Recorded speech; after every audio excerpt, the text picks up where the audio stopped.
Yes, it's confession time. It's another confessions podcast from your friends at Radio 2. More terrible tales coming up. Slightly fewer than normal because we had an All Request Bank Holiday Monday. So you just got three. Let's see what we have coming up. We have an inexcusable yet enterprising tale of electioneering. Some catastrophic canvassing with cocktails, so an election theme setting the tone. And then a parent's polyester prank. See what you make of these. Okay, so we have a confession here from Lou, and thank you, Lou, for this confession. And it has an election theme. Now, these are very rare for obvious reasons. I think the only one that we've actually broadcast before was from someone who was writing to say that she, although she pretended to her other half that she'd always voted in the same way, actually never had done. Yeah, that was very funny. I remember that. Yeah, that was very good. Has this one gone through the proper channels? It's gone through all.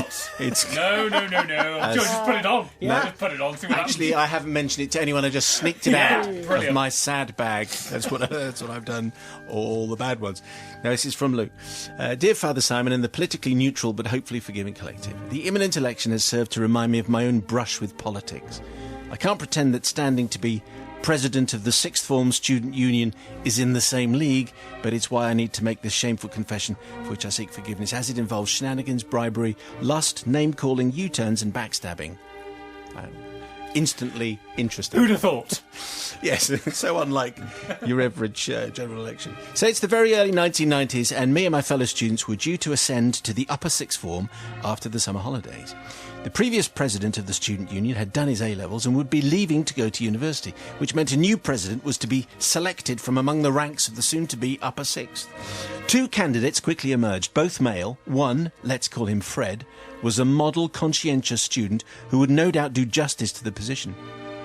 The other was an ex-boyfriend of mine, let's call him Kurt, who happened to be scruffy, into grunge, and only seemed to want the presidency so he could dictate what music was played in the common room. He also happened to be the best friend of a boy against whom I harboured a grudge.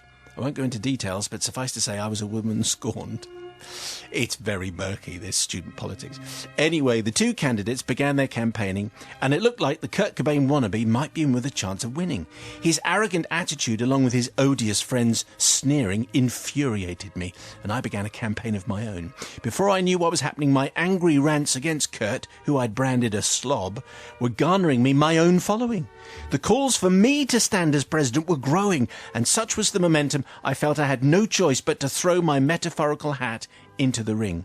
I really didn't want to win, as I already had an after-school weekend job in addition to my A-level studies.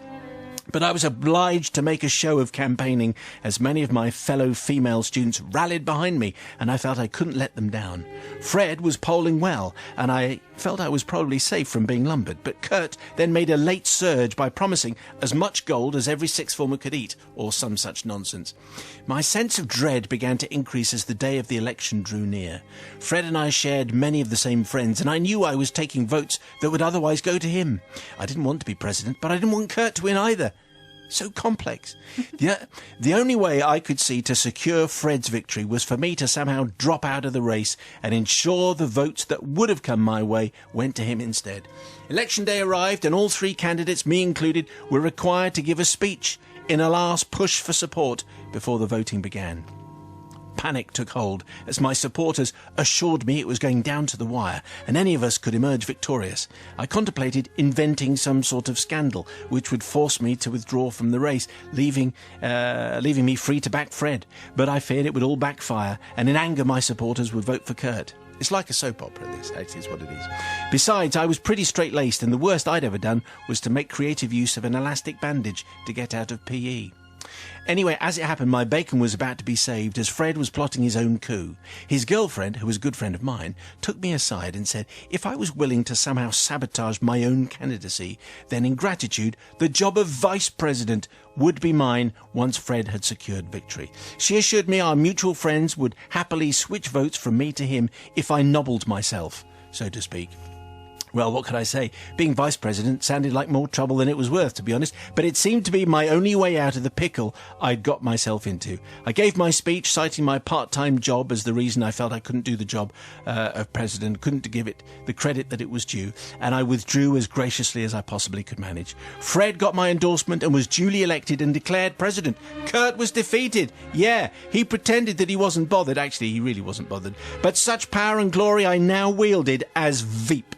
Respect was due to me. Bow down, you third years, and fetch me my slippers. In your face, Kurt. Loser. Yeah. Anyway, she's vice president. Anyway, so my secret, Father Simon, that I only wanted the job to spite Kurt's mate has been unpublished and unknown until now. So the forgiveness I need for my part in these shady shenanigans, though I do feel I've suffered enough, goes like this. Well, as Veep, I was forced to sit through endless meetings. I had to come up with and participate in fundraising events, and I had to paint the common room. Wasn't really much of a privilege, really, was it? And Kurt still got to play the music that he wanted, as the hi-fi equipment was in the smoking room, where he spent most of his time. It's a school with a smoking room. Of course, different times. Different times, kids. Everyone. Don't try that at home. And he spent most of his time there anyway. So Kurt seems to be the guy who's... Well, he wouldn't have stood if he didn't... Maybe it was just a front. I reckon he probably was seething in bitterness. And Lou's secret has stayed private until now.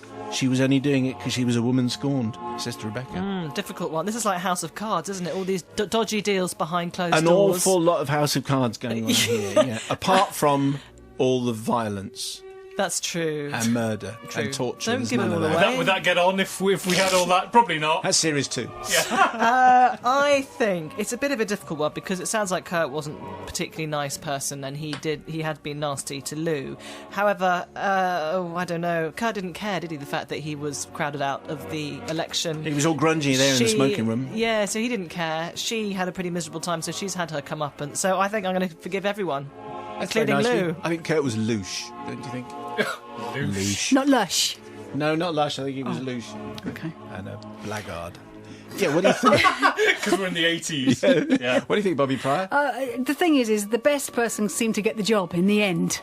So Kurt really wasn't really a great achiever for anyone. Fred was a really good representative, and like I said, she did her penance, she did her work, she had to paint the common room, she had to do all sorts of things. So she did get her just desserts because she didn't get to walk away, did she? So really, it's fun. No damage done. Everyone's happy. Everyone seems to be happy. Yes, and for that, yeah, I'd probably forgive for the same reason, but also because it reminded me of when I stood for president of my student union. Did you really? And came third. It was a joke party. Out of 3, was it? It was. Well, actually, it was a third out of 4, but the other guy didn't. I wasn't really that bothered either, but it was a joke. And Can I ask you what the name of your? It was a joke party. It Joke was party. Whoops, Vicar, where's my balloon party? We probably got about I got about a dozen votes. Whoops, Vicar. Yeah, the Whoops Vicar was. You could only have so many characters in the name of the party. Yeah. So, student days, kids? So I'm going to forgive for that Because of your heady days in student politics. Yeah, stand aside. All right. This, I have to tell you, is an election-based confession. Brilliant. That's what it is, from Goldilocks and Luby Lou, who clearly don't want to be known. Thank you, Goldilocks, and thank you, Luby Lou. Dear Father Simon and the illustrious collective, we seek forgiveness for a misdemeanour that took place in May 1987. It was election year. We'd just moved into a new bachelor girl abode, and after the stresses and strains of a full programme of decorating, we decided to hold a housewarming party. After some deliberation, we decided that it would not simply be any old party, that would be tatty. We decided to have a cocktail party. Glasses were purchased, the cocktail sort that everyone had in the 80s, along with a vast array of unpronounceable alcoholic beverages, some of which were especially lurid in colour. The big night arrived and we set up the kitchen and embarked on a journey of discovery, armed only with a cocktail recipe book, a shaker, and our imaginations. This is some party. Guests arrived and cocktails were distributed, Father Simon. It is safe to say that no 2 drinks were the same. Early on in the proceedings, there was a knock at the front door. We both answered, swaying slightly even at this point in the evening, and greeted a lone canvasser of a certain political persuasion. It's been neutrally framed all the way through. Yeah. This canvasser was standing on our doorstep, armed only with some leaflets and a somewhat nervous expression on his face. The general election was only days away, and electioneering must be a pretty thankless task. We, on the other hand, were feeling particularly welcoming and benevolent, if I could say it right. Come in, we chorused, and virtually dragged the poor chap across the threshold. You are very welcome. Isn't he welcome, everybody? Yes, they all chorused. Would you like a drink? We're having a cocktail party. Well, without further ado, the unexpected guest was handed an exotic, dark-coloured and potent cocktail. He drank with gusto, probably appreciative of our surprisingly friendly gesture, as the area in which we lived usually elect the other lot. Okay, Perfectly who could phrased. that be? Who could that be? Perfectly We don't know, phrased. do we? We don't know. You absolutely don't know. He stayed for a while. In fact, it seemed to be the most fun he'd had recently, and certainly the most welcoming. Anyway, he was shortly to be seen tottering off down our path to continue his canvassing, after he had, of course, said, "Can I rely on your vote? Father Simon, we need your forgiveness, not from our next-door neighbours, for the noise which reverberated through the walls until the wee small hours, or from the people who lived opposite who arrived home around midnight to find 3 blokes doing moonies in our front garden. No, it's from the aforementioned canvasser, who left our lovely cocktail party sporting a pair of purple lips, pink teeth, and a purple, in fact, I would have to say, almost black tongue. We only realised this when he turned to thank us with a winning smile for our hospitality. Who knew that that would happen? As he carried on his door-knocking and canvassing, he might not have given the impression that he was intending. We can only hope that he went on to better things. We await your verdict. You see, do you remember we had a Halloween confession where some people arrived doing some trick-or-treat, and it was like... was it an exotic party? Do you remember that one? Go on. Oh, no, I the exotic do. You remember party. that one? Yes, it was. Go on, say. Anyway, so you never quite know what. And if you're a canvasser, this kind of stuff is going. You knock on the door. Normally, no, I don't want to talk to you. Occasionally, a canvasser gets lucky, falls into a cocktail party, leaves with purple lips, pink teeth, and an almost black tongue. And I think the colours are politically balanced. Yeah, I bet they were, weren't they? Kind of. Oh, I bet They were. might have been changed. Yes. They might have. They will. They were There's changed. definitely no blues or reds in there. You got No. that. Or green. Or So yellow. many. So, Oh, yes. it's not. Cover There are so all of many them. colours. There are lots of. The people are on telly covering it tomorrow. They don't know what ties to wear. No. What Yeah. colour can you wear? I mean, there's very little choice left, without being biased. Anyway, Goldilocks and Looby Loo would like forgiveness for getting this particular canvasser a little bit merry. So they feel guilty because they think that he may have put off some potential voters He with went off the colour canvassing of his down mouth. the street, and clearly he was not making a lot of sense. But they could have. Oh, so it wasn't about the fact that he had a strange coloured mouth. I think that Yes, was it the was, reason they yeah. felt guilty, It was wasn't that. it? So they could have just told him that and told him that he could go and rinse out, round the back or Well, they brush only his teeth or noticed something. as he was leaving well, I that he know, had a but black they could have tongue, done. On the other hand, I purple don't think they lips. should feel guilty because it sounds like his canvassing wasn't making much of a difference anyway. It wasn't like a marginal seat or anything by the sounds of it. So I'm going to forgive. He didn't have a blue tongue, and he didn't have red cheeks or anything. It's amazingly how neutral the whole cocktail thing worked out. Sister Bobby from the Priory. Well, they were very welcoming and loving, and that was like a rare thing. And he probably just needed it. Someone to say, "Come in, tell us, Tell us your problems, but not and in drink great this." detail. Drink And this, then sit in the sent him corner. off into the night, feeling warm and fuzzy, and looking a little bit odd. But having said that, when he was knocking on the rest of the doors, it gave him some resilience to cope with the rejections he was probably going to get anyway. Yes, I don't really think they added to the problem. I think they helped. And well done you for being nice and friendly and welcoming. All forgiven. Is there a cocktail that would give you a black tongue? Do you think? One involving blackcurrant, I would say. Do you think? Yes. That's probably what it was then. Yeah, actually, blackcurrant. Cocktails always a bad idea. They always feel like they're going to. This is going to be great. I'm going to make a cocktail, and then they always look awful. And gin and tonic is about as far as I can deal with that. It's not about you, Matt. It is about me. No, this is about Goldilocks and Looby Loo. No. And the canvasser. For that reason, I am going to forgive. Because, apart from the... No, actually, I'm not going to forgive because it's a cocktail party. I can't stand cocktails. So I am not forgiving because of the cocktail thing. Because what's the point? You may as well just have a fruit juice. And they turn your mouth different colours. Pointless. Can we get some cocktail makers in here? Do you think? Just a suggestion, Yeah. Might because be we a can nice do thing. non-alcoholic Do I need things. to crush the ice myself? Yes, apparently you do. Yes. Let's get some crushed ice. All right, 17 minutes to 6 o'clock. Thank you very much indeed for the confessions. You can send them in, confessions@bbc.co.uk. Tonight's from Anthony Brooks, age 56 3/4. Thank you, Anthony. So this Brooks. is his real name? I don't know. I'm just reading. Yeah. Is it real name? Yes, real name. Anthony Brooks, age 56. That's not a mistake, is it?